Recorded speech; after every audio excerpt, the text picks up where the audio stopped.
Hi there, I'm Keith Cawley, and we're back for Season 4 of Thrive, a Bridgestone Americas podcast where we explore our company through compelling conversations with teammates across our organization.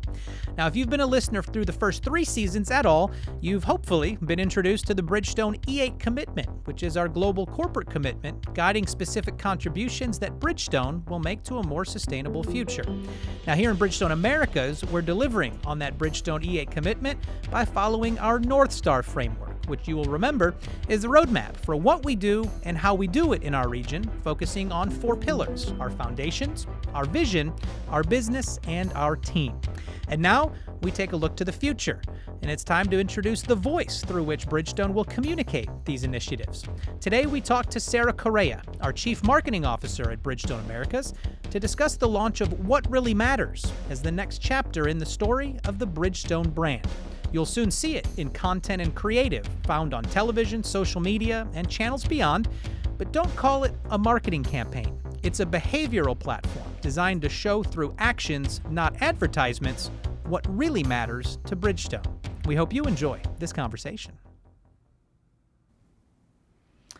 Well, we are joined today by Sara Correa, who is the Chief Marketing Officer of Bridgestone Americas. We're going to talk about some exciting things coming to life that are related to the North Star, to the Bridgestone E8 commitment, but a new campaign that is tying all of these things together. Sara, welcome to the podcast. Thanks so much. Yeah, so what really matters is getting to know you first, but what really matters is then the campaign that we're going to talk about that is coming up for Bridgestone here in the near future. But to welcome you in, you've now, it's been about a year. You've gotten acclimated as a CMO at Bridgestone Americas. What has this first year been like for you to kind of see the company and now reflect on being about 12 months in? Yeah, I mean, it's been a great first year. I always say it's been as advertised in the best possible way. I think that, you know, the culture that I was exposed to in my early conversations, I would say throughout the organization, as well, of course, as binging on Thrive before I arrived, was really one of the things that drew me to Bridgestone. And it is as advertised. You know, it's a great company with, I think, a very clear vision for the future and a culture of collaboration, of cooperation, of humbleness with teammates that delivered against everything I was hoping it was going to be. And so it's been a great first year. Yeah, I do remember talking to you in one of your first weeks, and you said that the podcast was very helpful in your learning and your onboarding. So the check, again, is in the mail for future guests. That's how we choose our guests, is how many episodes they've previously listened to.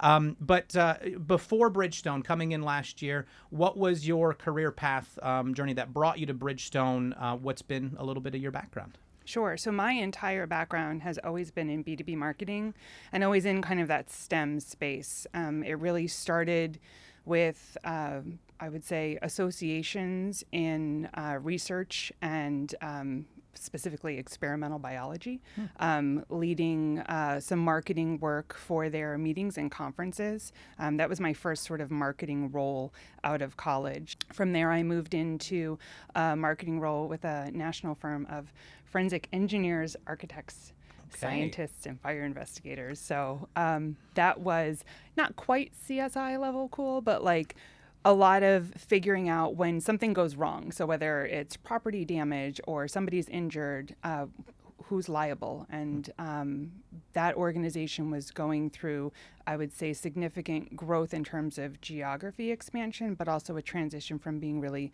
singular owner-led to being employee-owned. And then from there, moved into an organization called Thomson Reuters. I led marketing for their scientific and scholarly research division. There we really focused on what we considered to be the practice of science, which would be the research, the creation of original work in largely, I would say, the STEM space, a bit of arts and humanities, and then the business of science. So how you would patent that, how you would fund research, how you would identify researchers to come to your institution. And that was global. That was my first real global role. That moved me then over to my last company before Bridgestone, which is called TE Connectivity. I've shared with many people, if you don't know about TE, there's actually a Forbes article for you that calls TE the largest company that you've never heard of. But if essentially power, data, or signal moves through something, there's a TE component inside of it. It was another global role focused on the Transportation Solutions division, which worked across passenger vehicles, commercial vehicles, our sensors business across all applications, and then our application tooling business. So a lot of the trends that we talk about here as drivers for this third foundation of Bridgestone were very similar to the conversations we were having at TE before I joined Bridgestone. You talk about the bleeding edge, and that's where it's happening right there, right? I'm very fascinated. I've always, looking at your background when you came in and kind of the career path, I've just always been fascinated. There's that marketing side of you. Were you a science, a STEM interested kid, and it's like you tried that, but because there's skills in that, but there's also a skill in being able to talk to people about those complex things, and it's a whole different skill set, right? But I mean, was you always passionate about the science and the technology and things, but how did you find this path within that world, I guess? Yeah, so no. I have always worked with engineers. I love them, and I am not one. My father actually is an engineer and an architect, and I originally thought I was going to be a lawyer. I studied international affairs. Not me, I can tell you I did not think that, yes. But. I call myself an accidental marketer early in my career, and I think that I'd always thought about marketing as being this really creative, kind of artsy discipline, which is also not me. But what I found was I tend to be pretty good at taking really complex technical things and simplifying them down. And that translation has been really important in my marketing role. It's also, from a leadership perspective, been really important as I think about all of my roles have been change oriented. And so coming into any organization, whether it's an organizational change, a strategic change, a change within the industry, and being able to help translate, why is this change happening? Why is it important? What does it mean? And how do we move forward? I think my skill is not on the STEM side or necessarily the kind of creative side of marketing. I think it's in that translation that marries up the two. Yeah. When you were looking at the opportunity with Bridgestone, and did you know enough of them from more of an innovative technology and maybe material science space? Because I think a lot of people, they think of tires and they only think of it when they need to think of it, and they're black and round and they're not anything fancy, but they're incredibly technical, incredibly scientific. Did you have already kind of that perspective on Bridgestone as a company and then a product manufacturer coming in? Yeah, I would say I did, because I had moved in the same sphere from a transportation industry. So I was aware of sort of where tires fit within the ecosystem. I understood concepts around connected tires and the whole V2X, what that means in terms of a connected mobility future. In terms of my own personal tires, did I understand the technology that went into them? Probably no. But I think that with any role, what was important for me is understanding it has to be a two-way fit, right? Like you have to be able to bring something to a role in an organization that you think is a valuable add to them. And I think some of my kind of B2B background, my SaaS background, felt like it was a really good fit for where Bridgestone was headed. But you also need to get something in return, because I think that we're all constantly growing and developing, and we all have new skills that we want to acquire. And I have not worked in retail. I have not done B2C before. And so I think that one of the things that was a really great opportunity is I felt like I brought something to the table, and I also felt like I was going to gain something that Bridgestone could bring to me that I haven't had a chance to do before in my career. Yeah, well, I think that's a nice segue into kind of the topic at hand today on the larger spectrum, which is the What Really Matters campaign and the What Really Matters just platform that we are looking to go to with Bridgestone.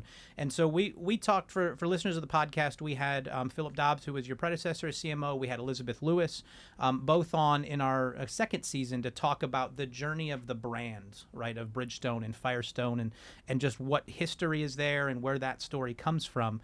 But a lot of that, as we talk to Philip and see what we've done traditionally, is around product marketing, and this is a different shift. But I think from your point of view, what really matters in terms of the campaign? Not what I'm not going to ask you what really matters, Sarah, but what is the campaign? What really matters if somebody were to ask you what it is, and how does it fit into this whole Bridgestone E8 and North Star ecosystem that we have now? At its core, what really matters is how we talk about what we do every day in pursuit of our North Star, and why that matters to the future that we see for Bridgestone. And so when I think about whether it's an internal teammate or a partner that we want to collaborate with, or a consumer at the end of the day who's putting a tire on their car, I think we all have spent so much time really understanding the North Star, aligning our day-to-day to make sure everything we do is in pursuit of moving that agenda forward. But the ability to really talk about why that's important outside the walls of Bridgestone, and how that helps us deliver against the E8 commitment, right? So why does delivering against the North Star help us create a better, more sustainable future for generations to come? I think really comes through in that human-to-human language we talk about and what really matters. Yeah, and I think that's a challenge a lot of the time, as we get lost in our terminology and sort of jargon, both from a scientific or a marketing or whatever side. And it's like, if we can go back and tell it to our neighbor or tell it to our parents and our siblings, this is what it is, and they go, oh, I get that. Like that's often a challenge that you have to try to overcome, right? What do you see then as the shift that is happening? Because like we said, traditionally the marketing campaigns that we've seen, at least in recent years, been built a little bit around sports, but also even in those, it's a message of performance of product, right? Yeah. And so a lot of tires. This is very different. How is that? Yeah, well, I think part of it is just the natural evolution of the company, right? So this third foundation is Tires Plus, digital services and solutions available via platforms, underlying sustainability throughout everything that we do. And so the brand has to represent that shift from the world's largest tire and rubber company to a company that is now really focused on being purpose-led, in pursuit of being a sustainable mobility solutions company. And I think that when you start thinking about a purpose-driven brand, it's that shift from pure performance, right? Which is the product kind of campaign that you talked about, to helping people understand your why.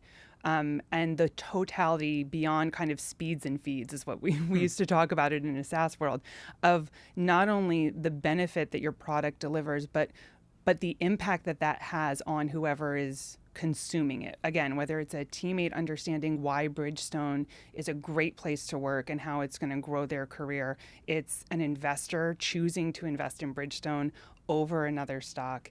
It's a collaborator of ours wanting to co-create the next solution for us. You have to sort of win hearts and minds, not just based on speeds and feeds and product performance. Yeah, and for those who may not be from the technology software, what we like to try to, when I can call out acronyms, I feel very smart. But SaaS is software as a service, right? So a big S on both ends with two little A's. Another big S. I have a friend who is big in that world. He has a dog named Sassy, but it's Sassy with the two A's in the middle because he's a software as a service fan.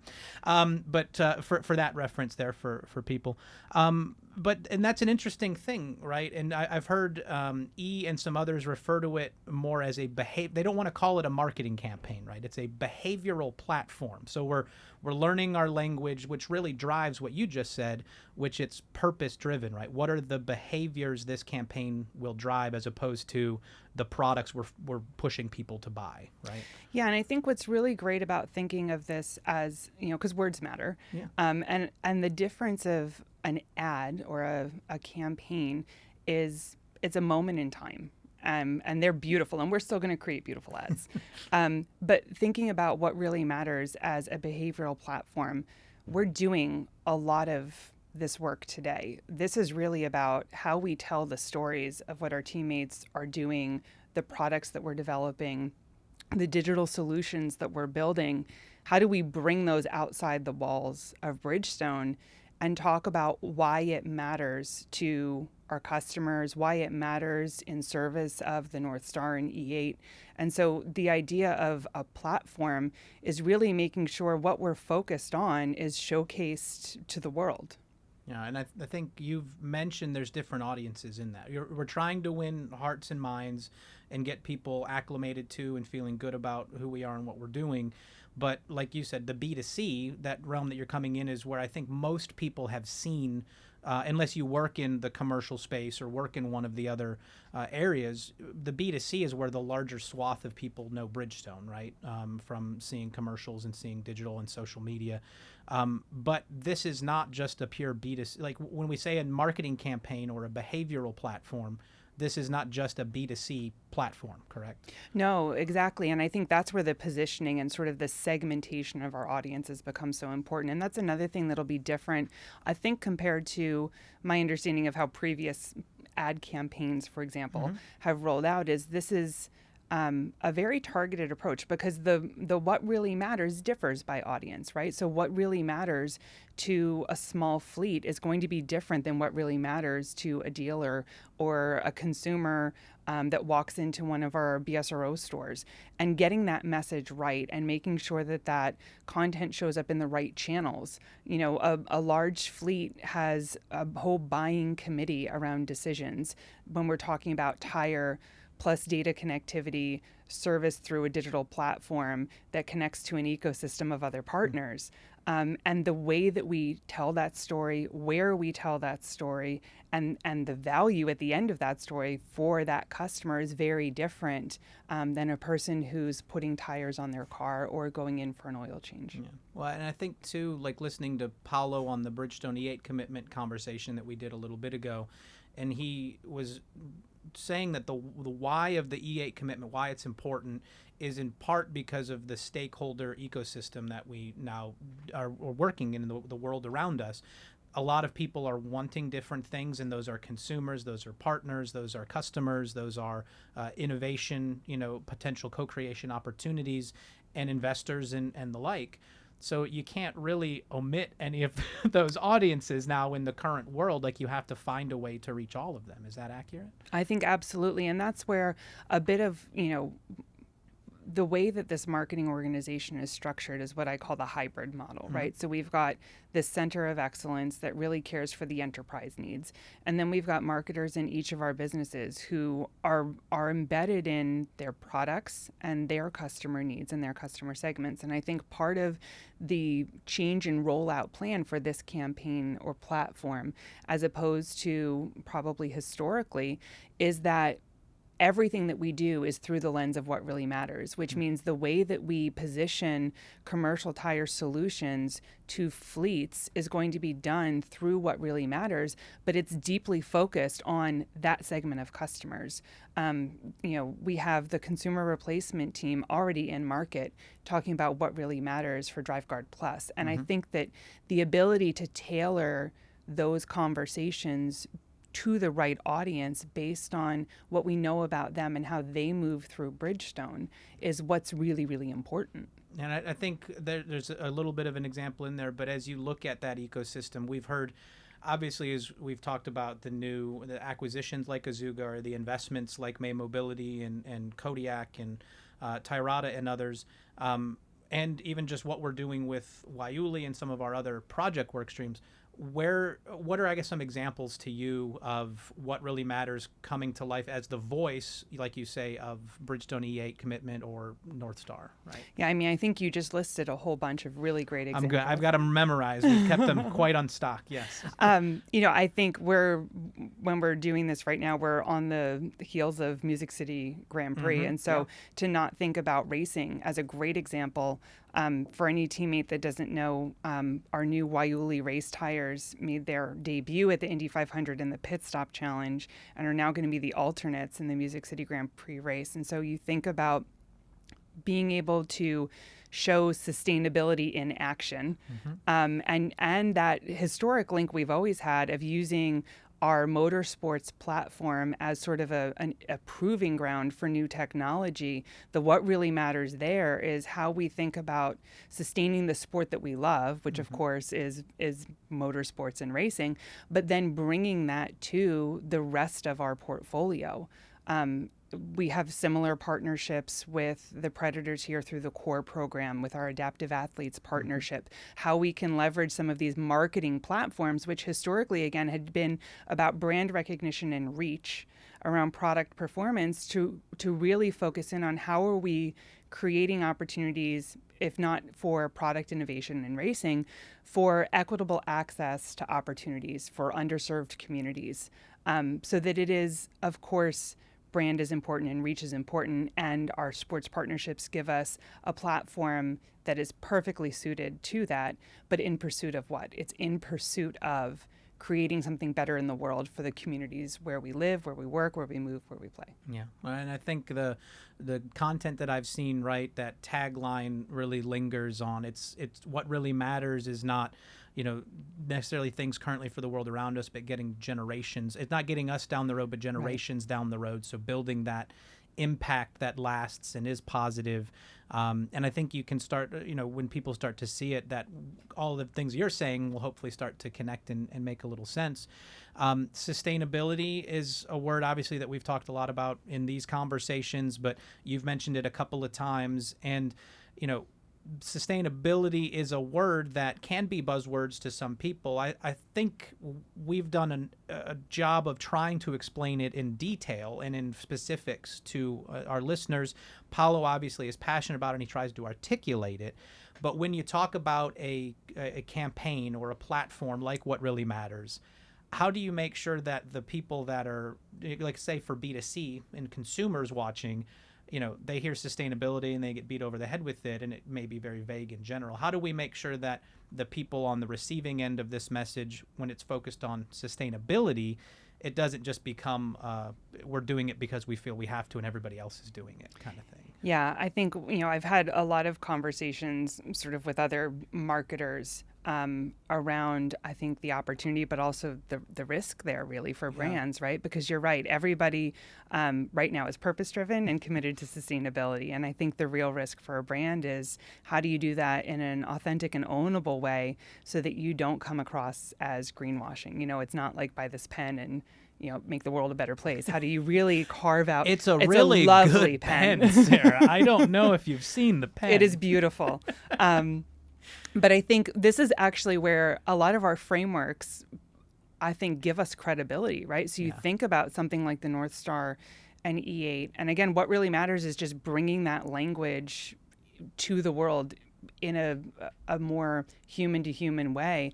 But those frameworks make it very clear where Bridgestone is committed to delivering a sustainable future in a way that is authentic and ownable to Bridgestone. So for us to have commitments around sustainable mobility is completely believable and ownable as a tire company that is evolving to be a sustainable solutions company.